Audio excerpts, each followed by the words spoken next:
भी ऑफिसर को दिखाया जाता है जो कहीं जा रहे थे। इस जहाज पर बच्चे से लेकर बूढ़े तक सभी तरह के लोग थे।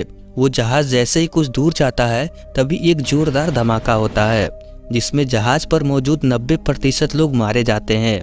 इस केस की तहकीकात करने के लिए एजेंट डग नाम का एक आदमी आता है जो एक एटीएफ ऑफिसर है। इनका काम होता है शराब, तंबाकू और विस्फोट हुए जैसे केस की तहकीकात करना। डग के यहाँ छानबीन करने पर इसे पता चलता है कि ये विस्फोट जानबूझकर किया गया है, लेकिन किसने और कैसे किया ये कोई नहीं जानता। यहाँ पर जितनी भी डेड बॉडी थी उनमें से कुछ के फोन बज रहे थे जो शायद उनके घर वाले कर रहे होंगे, मगर उन्हें क्या पता कि अब वो नहीं रहे। खैर, यहाँ पर जब डग अपना काम कर रहा था तभी इसके पास FBI एजेंट पॉल आता है जो इससे पूछता है कि तुम्हारा सीनियर लैरी कहाँ है। डग पॉल को बताता है कि वो वेकेशन पर गए हुए हैं, उनका फोन भी नहीं लग रहा। डग अपना काम करने के बाद इन FBI एजेंट को बताता है कि ये कोई एक्सीडेंट नहीं है बल्कि जानबूझकर किया गया है। डग का काम देखकर पॉल बहुत खुश था। ये डग को इनके साथ मिलकर इस केस पर काम करने के लिए कहता है। इसके बाद डग अपने ऑफिस आकर उस ब्रिज की CCTV फुटेज चेक करता है। इसका साथी इसे बताता है कि तुम्हारे लिए किसी लड़की का फोन आया था जो तुम्हारे बारे में पूछ रही थी कि तुम कैसे दिखते हो। डग उस नंबर पर फोन करके वॉइस मेल भेजता है जिसमें ये अपने बारे में बताकर उस लड़की से पूछता है कि वो कौन है। डग को CCTV फुटेज में एक आदमी दिखाई देता है जो उस ब्रिज पर खड़ा था, वो भी धमाका होने से कुछ मिनट पहले। डग को उस आदमी पर शक होता है लेकिन उसका चेहरा नजर नहीं आ रहा था। कुछ देर बाद डग अपने दूसरे साथी को फोन करता है जिसमें वो बताता है कि इन्हें एक लड़की की जली हुई डेड बॉडी मिली है।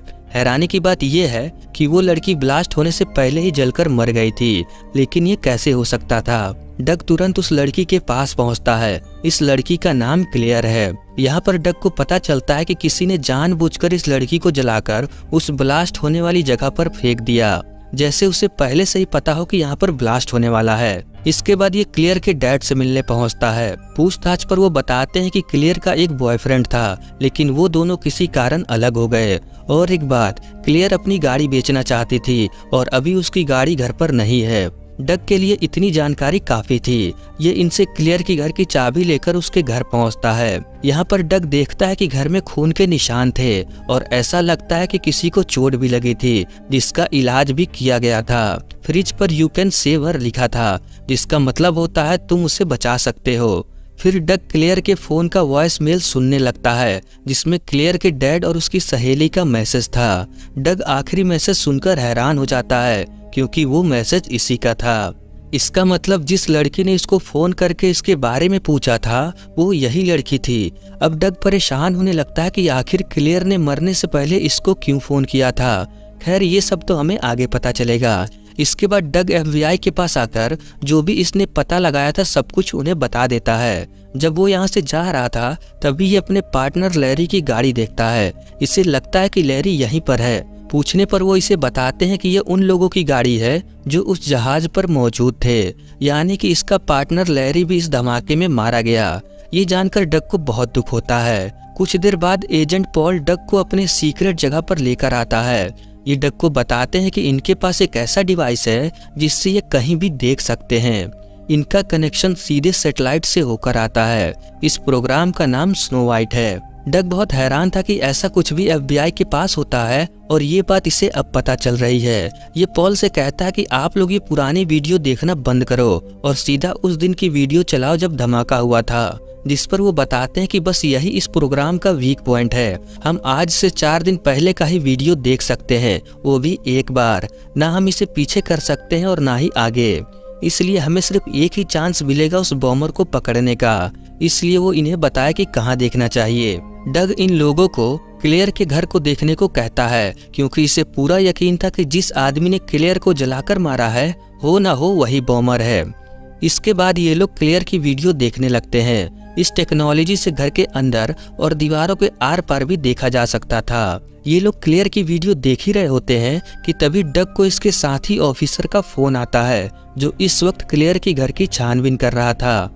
डग उस ऑफिसर से कहता है कि वो बाथरूम में जाकर देखे कि क्या वहाँ पर कोई लड़की ब्रश कर रही है कि नहीं। दरअसल डग को इस टेक्नोलॉजी पर यकीन नहीं हो रहा था, इसलिए ये अपनी तसल्ली के लिए ऐसा करवाता है। मगर वो ऑफिसर इसे बताता है कि इस वक्त घर में सिर्फ हमारे ऑफिसर ही हैं, बाकी कोई नहीं है। वो ऑफिसर डग से पूछता है कि क्या तुम छानबीन करना भूल गए हो, क्योंकि इस घर में तुम्हारे बहुत सारे फिंगरप्रिंट मिले हैं। ये सुनकर डग कंफ्यूज होने लगता है, क्योंकि इसने उस घर में किसी भी चीज को हाथ नहीं लगाया था। यहाँ तक फोन का वॉइस मेल सुनने के लिए भी इसने किसी चीज से फोन का बटन दबाया था। खैर कुछ देर बाद ये लोग देखते हैं कि क्लेयर किसी से गाड़ी बेचने के लिए बात कर रही है, और ये वही बॉम्बर है जो क्लेयर की गाड़ी चुराना चाहता है, ताकि ये उस गाड़ी में बॉम्ब रखकर उस शिप पर ले जाए, ताकि बाद में जब छानबीन हो तो वो बॉम्बर पकड़ा न जाए। अगले दिन जब ये लोग क्लेयर पर नजर रख रहे थे, तभी डग एक लेजर लाइट को स्क्रीन की तरफ करता है, और उस लाइट को क्लेयर भी नोटिस करती है, लेकिन तभी इनका सिस्टम बंद हो जाता है। अब डग ये जान चुका था कि ये वीडियो सैटेलाइट से नहीं आ रही, बल्कि बात कुछ और है। ये इन लोगों से सब कुछ बताने को कहता है। अगर इन लोगों ने सच नहीं बताया तो ये इनके साथ काम नहीं करेगा। अब एजेंट पॉल के पास और कोई रास्ता नहीं था, इसलिए ये लोग इसे सब कुछ बताने लगते हैं। इनका कहना था कि ये कोई रिकॉर्डिंग वीडियो नहीं है, बल्कि हम लाइव देख रहे हैं। असल में इन लोगों ने एक टाइम विंडो बना लिया था, जिससे ये पास्ट में देख सकते हैं। जिस पर डग कहता है कि अगर ऐसा है तो ये पास्ट भी बदल सकते हैं। तब वो इसे बताते हैं कि ये नहीं हो सकता, जो एक बार हो चुका है उसे बदला नहीं जा सकता। फिर डग इन्हें समझाता है कि हाँ ये बिल्कुल हो सकता है, ये डग को पास्ट में भेज दे, ये वहां जाकर बॉम्ब ब्लास्ट होने से रोक सकता है, क्योंकि अब इन्हें पता है कि वो बॉम्बर कौन है और वो किस गाड़ी में बॉम्ब लाने वाला है। ये सुनकर वो लोग डग को बताते हैं कि इन्होंने टाइम विंडो का इस्तेमाल करके किसी को पास्ट में भेजा था, लेकिन जब वो वहां पहुंचा तो उसकी हार्ट बीट बंद हो चुकी थी और वो मारा गया। इसलिए किसी इंसान का समय में पीछे जाना इम्पॉसिबल है। फिर डग कहता है कि अगर ऐसा है तो ये समय में पीछे किसी को फोन, मैसेज या कोई लेटर भेजें, इनमें से जो हो सकता है वो करें। तब पॉल कहता है कि हाँ ये ट्राई तो कर सकते हैं, लेकिन ये किसी को फोन और मैसेज नहीं कर सकते, मगर ये लेटर भेजकर देख सकते हैं।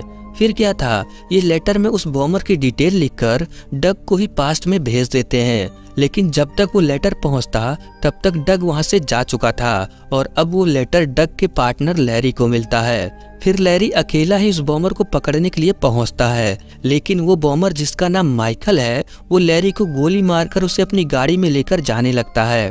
इस तरफ ये लोग उसे फॉलो कर रहे थे, लेकिन अब माइकल इनकी रेंज से दूर जा रहा था, इसलिए इनका सिग्नल भी वीक हो रहा था, मगर डग ऐसा होने नहीं देता। ये इनका स्पेशल डिवाइस पहनकर माइकल का पीछा करने लगता है, जिससे अब ये रेंज में थे। कुछ देर बाद डग माइकल का पीछा करते हुए उसके अड्डे पर पहुंचता है। फिर ये लोग देख पाते हैं कि किस तरह से माइकल ने एजेंट लैरी को जलाकर मार दिया। खैर अब जो होना था वो हो चुका, लेकिन अब इन्हें माइकल कहाँ रहता है वो पता है, इसलिए ये लोग किसी तरह माइकल को अरेस्ट कर लेते हैं। डग माइकल से पूछता है कि इसने ऐसा क्यों किया। तब माइकल इसे बताता है कि इसे बदला लेना था यूएस गवर्नमेंट से, क्योंकि उन्होंने इसे काम नहीं दिया।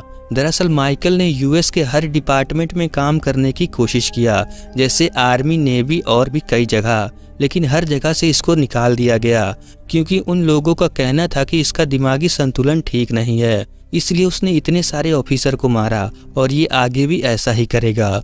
ये सब सुनकर डग समझ जाता है कि इसकी दिमागी हालत सच में खराब है, और अगर ये बाहर रहा तो सबके लिए खतरा बन सकता है। खैर एफबीआई एजेंट डग की तारीफ करते हुए कहते हैं कि अब इसका काम खत्म हुआ, मगर डग कहता है कि अभी काम खत्म नहीं हुआ, इसे एक मौका दें ताकि ये उस बॉम्ब धमाके को होने से रोक सके।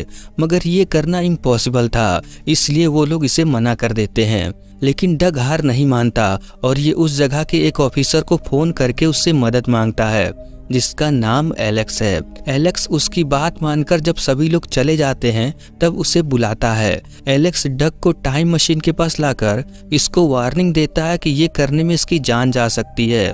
तब डग इसे बताता है कि ये इसको हॉस्पिटल में भेजे ताकि वो लोग इसे बचा सके। एलेक्स बिल्कुल वैसा ही करता है। इसके बाद डग टाइम मशीन में जाकर टाइम ट्रेवल करके समय में आज से 4 दिन पहले एक हॉस्पिटल में पहुंचता है, जहां हॉस्पिटल में डॉक्टर किसी तरह इसको बचा लेते हैं। डग होश में आने के बाद सबसे पहले माइकल के अड्डे पर पहुंचता है, और आज वही दिन है जब माइकल ब्लास्ट करने वाला है। यहाँ पर माइकल ने क्लेयर को बंदी बनाकर रखा था। डग यहाँ पहुंचकर माइकल पर हमला करके क्लेयर को बचा लेता है, लेकिन माइकल यहाँ से भागने में कामयाब हो जाता है। डग क्लेयर को समझाता है कि वो आदमी चला गया जिसने तुमको पकड़ा था, लेकिन क्लेयर को लग रहा था कि ये वही आदमी है जिसने इसका किडनैप किया, क्योंकि क्लेयर ने माइकल का चेहरा नहीं देखा था। यहाँ पर डग को गोली लगी थी और क्लेयर भी घायल थी, इसलिए डग क्लेयर को इसी के घर लेकर आता है और फ्रिज पर लिखता है कि यू कैन सेव हर। फिर अपने जख्मों की पट्टी करने लगता है। तभी क्लेयर इसको गन पॉइंट पर लेकर कहती है कि ये पुलिस बुला रही है, क्योंकि इसे लगता है कि इसी ने इसका किडनैप किया था। डग क्लेयर को बताता है कि इसकी जरूरत नहीं, मैं भी एक पुलिस ऑफिसर हूँ, मेरा नाम एजेंट डग है, और अगर तुम्हें यकीन ना हो तो तुम मेरे ऑफिस फोन करके पूछ सकती हो। क्लेयर तुरंत डग के ऑफिस में फोन करके इसके हुलिये के बारे में पूछती है। उसके बाद क्लेयर इससे पूछती है कि तुम्हें मेरे बारे में कैसे पता। डग इसको बोलता है कि अगर मैं तुम्हें सच बताऊंगा तो तुम्हें मुझ पर यकीन नहीं होगा, इसलिए ये ना जानना ही तुम्हारे लिए बेहतर होगा। लेकिन क्लेयर सच जानना चाहती थी, इसलिए डग इसे सब कुछ बता देता है, जिसे सुनकर क्लेयर को यकीन नहीं होता कि ऐसा कुछ भी हो सकता है। तभी क्लेयर की सहेली का फोन आता है, जिस पर डग उसे पहले ही बता देता है कि वो क्या कहने वाली है। तब जाके क्लेयर को थोड़ा बहुत यकीन होता है। तभी डग ध्यान देता है कि असल में इसने कुछ नहीं बदला, घर में खून उसी तरह फैला हुआ है और फ्रिज पर इसी ने लिखा था। तभी इसे याद आता है कि इसके साथी ने फोन पर यह क्यों कहा था कि पूरे घर में डग के फिंगरप्रिंट हैं। वो ऐसा इसलिए कि डग ने अभी अभी घर के सामान को छुआ है। अब डग को सारी चीजें समझ में आने लगती हैं कि इसी के टाइम ट्रेवल करने से इसका पार्टनर लैरी मारा गया। अगर इन्होंने वो लेटर टाइम में पीछे न भेजा होता तो शायद अभी लैरी जिंदा होता। इसका मतलब डग जिस हादसे को रोकने टाइम में पीछे आया है, असल में उस हादसे को होने में यही मदद कर रहा था। और दोस्तों, इसी को कहते हैं टाइम ट्रेवल पैराडॉक्स। डग को सब कुछ समझ में आ चुका था, इसलिए अब ये पास्ट बदल कर रहेगा। ये क्लेयर को लेकर उस जहाज पर पहुंचता है जहां ब्लास्ट होने वाला था, ताकि ये ब्लास्ट होने से पहले माइकल को पकड़ के उस बॉम्ब को डिफ्यूज कर दे। ये दोनों उस गाड़ी को लेकर यहाँ से जाने वाले थे जिसमें बॉम्ब था, लेकिन तभी यहाँ माइकल आकर इन पर हमला कर देता है, जिसके बाद यहाँ पर काफी देर तक लड़ाई होती है और लास्ट में डग माइकल को मार देता है। लेकिन अब बॉम्ब ब्लास्ट होने में कुछ ही सेकंड बचे थे, इसलिए ये दोनों गाड़ी लेकर पानी में कूद जाते हैं। गाड़ी के अंदर से क्लेयर तो किसी तरह निकल जाती है, लेकिन डग गाड़ी में फंस जाता है और तभी वो बॉम्ब भी ब्लास्ट हो जाता है, जिसमें डग मारा जाता है। लेकिन उसने मरने से पहले बहुत लोगों की जान बचा ली। क्लेयर को डग की मौत का बहुत दुख होता है, लेकिन तभी यहाँ एजेंट डग क्लेयर से पूछताछ करने के लिए आता है और ये डग प्रेजेंट टाइम का है, यानी कि जो डग टाइम ट्रेवल करके यहाँ आया वो मारा गया, लेकिन ये डग जिंदा है जिसे टाइम ट्रेवल के बारे में कुछ भी नहीं पता। क्लेयर डग को जिंदा देखकर काफी खुश थी, लेकिन ये डग क्लेयर को नहीं जानता। डग इससे पूछता है कि यहाँ पर क्या हुआ। तब वो इसे बताती है कि अगर मैं तुम्हें सच बताऊं तो तुम मेरा यकीन नहीं करोगे। डग कहता है तुम बता कर तो देखो, मैं उसे समझने की पूरी कोशिश करूंगा। और दोस्तों, इसी के साथ ये मूवी यहीं पर खत्म हो जाती है। ये थी डेजा वू मूवी की कहानी। इसी तरह की और टाइम ट्रेवल वीडियो